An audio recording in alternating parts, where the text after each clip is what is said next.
Family का या कोई और भी हम लाइक वहां पे जब बैंक अकाउंट किसी और का हो और वेरिफिकेशन किसी और, क्या वो अलाउड है या उसी आदमी का बैंक अकाउंट होना चाहिए जो हमने वेरीफाई किया है? तो ये क्वेश्चन ना थोड़ा ट्रिकी सा है, वो ये मिस्टर ऐश को पूछेंगे हम लोग ताकि क्लैरिटी हो जाए। क्योंकि बहुत सारे लोगों ने मुझे ऐसे क्वेश्चन किया है। तो अगर तो ये है कि नहीं, जो जिनकी वेरिफिकेशन हुई है वही उन्हीं का बैंक अकाउंट होना चाहिए, तो डेफिनेटली फिर उसके थ्रू हमें चलना चाहिए। एंड इंटरनल ट्रांसफर जब आ जाएंगे, आई होप कि तब थोड़ा आसानी रह जाएगी। आने वाले हैं वो भी शायद नेक्स्ट आई थिंक ईयर ही आएंगे वो इंटरनल ट्रांसफर जो हैं। तो तब तो चलो आसानी हो जाएगी, हम एक ही आईडी में अपने बाकी आईडीज के पैसे ले सकते हैं। बट ये थोड़ी क्लैरिटी लेनी पड़ेगी मिस्टर एस वाली, ठीक है ना? तो इस जी बार जब भी क्वेश्चन आंसर बिल्कुल। सेशन होता है इसके साथ तो पूछ लेंगे। जब बोल रहे हैं ना कि सब कि एक्चुअली रियली ऑथेंटिक बंदा होना चाहिए उसमें, तो अगर या बच्चे की अगर हम उसमें वेरिफिकेशन भी करते हैं, और सपोज एग्जांपल, क्योंकि वो जब तक 18 के नहीं होते, 18 साल के, तब तक तो उनको क्या है, बिजनेस करने का भी वो नहीं है, लीगल नहीं हो।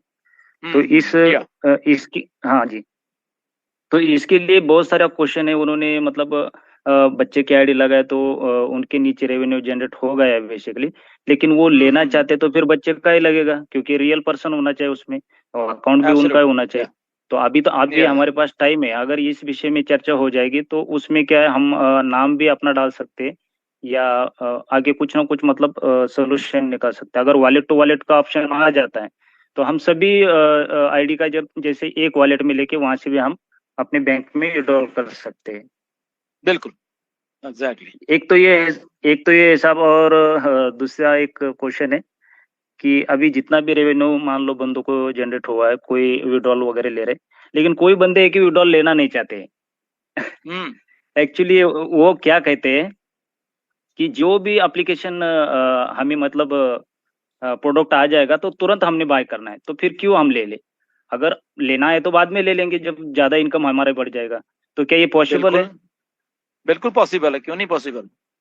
डेफिनेटली बिल्कुल हाँ पॉसिबल है। अपने इनकम रखें वहां पे एंड बिल्कुल ऑल इन आए, जितना भी जो भी प्रोडक्ट है ऑल इन ले और सबका कमीशन लें। ओके, और जब वहां पे उनको लगता है कि अच्छी खासी अमाउंट होगी कमीशन की, तो तब विड्रॉ करें। बिल्कुल। जी जी जी। या तो यही क्वेश्चन था मैक्सिमम आप मेरे मेरे मेरे को लगा कि पता नहीं अभी शायद मिलेगा नहीं, मौका मिलेगा नहीं, लेकिन थैंक यू सिस्टर, आपने मेरे को दोबारा नहीं, मौका दे हम दिया लोग हम लोग इसलिए। जाने ही वाले और थे, अब थैंक यू देख ढेलो लीजिए साहब, हम आप लोग। इतना टाइम निकाल के हमारे लिए या श्योर श्योर किस्मत श्योर। किस्मत है साहब आपके साथ तो बिल्कुल बातचीत बिल्कुल। होती रहती, लेकिन अभी जी। वेबिनार में बातचीत हो रही है, बहुत बड़ी बात है। जी जी, तो वेलकम, या थैंक यू मोस्ट साहब वेलकम, आपने thank you. Thank you thank you.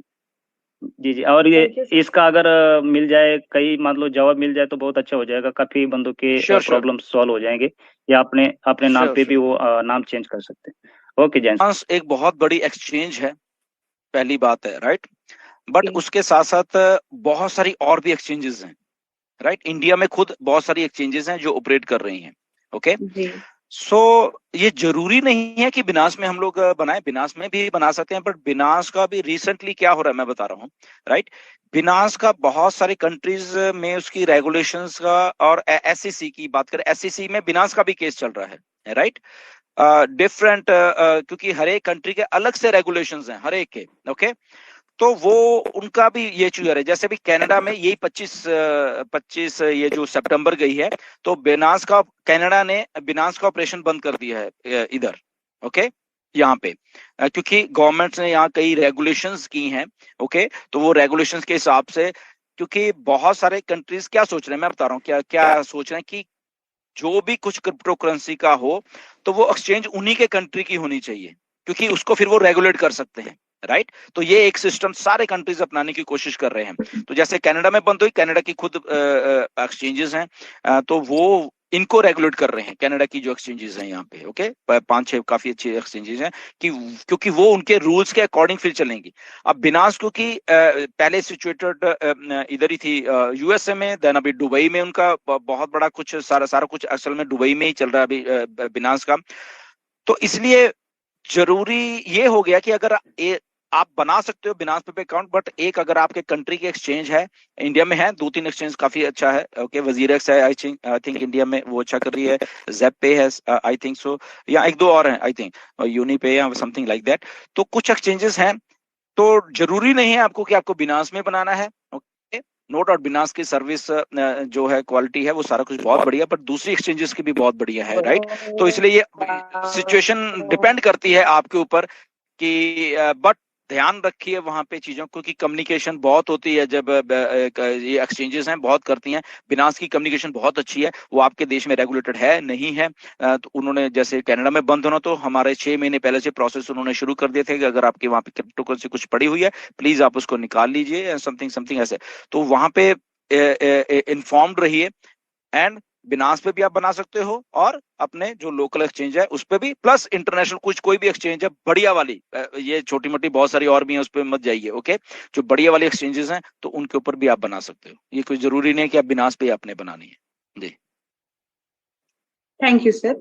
और एक सर मेरे मतलब मेरे मन का एक क्वेश्चन है सर, कि हम लोग जब वेबसाइट को ऑन करते हैं तो वेबसाइट में हम लोग देखते हैं कि वहाँ 4 प्रकार का अलग से मतलब एक्सचेंज बोलेंगे शायद उसको, एक्सचेंज सिस्टम है, जैसे इथेरियम हुआ, बिटकॉइन है, और भी कुछ है सर, बिटकॉइन है, और टीथर है। तो सर ये सब जो वहाँ मेंशन्ड है, तो इसका क्या मतलब है? क्या ये हम लोग को जानना पड़ेगा? क्या इसमें भी हम लोग को कुछ सीखने की जरूरत है सर, या फिर अभी छोड़ दें, जो है कंपनी या फिर आप लोगों के द्वारा गाइड किया जाएगा सर इन फ्यूचर या प्रेजेंट में बात? ओके, सर एक चंदा जी देखिए, जो क्रिप्टो करेंसी वर्ड है डिसेंट्रलाइज, इस पे इसके ऊपर किसी का वो नहीं ऐसा बनाएगा। कुछ चीजें जस्ट ध्यान रख लीजिए जिनको क्रिप्टो करेंसी के बारे में नहीं मालूम है बेसिकली। तो क्रिप्टो करेंसी स्टार्ट हुई थी बिटकॉइन से, ओके। बिटकॉइन सबसे महंगा भी है, और सबसे पहले जो कॉइन बना था वो बिटकॉइन ही था, ओके। उसके बाद बाकी के चीजें आई, टेक्नोलॉजी और बढ़ती रही, चीजें और होती रही, और उसके बाद जैसे इथेरियम है, और उसके बाद जो हमारे वेबसाइट में है 2-3 चीजें, उसी के बारे में बात करते हैं, ओके। बिटकॉइन है, इथेरियम है, और टीथर है।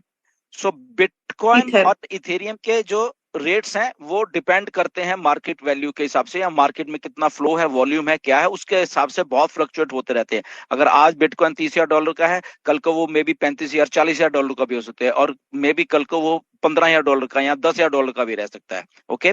ऐसे ही इथेरियम है, प्राइस में बहुत वेरिएशन है, ओके। अगर अभी आपको लगा कि अभी इथेरियम $1,600-1700 का है, मे बी अगले सेकंड वो $200 का भी हो सकता है, और मे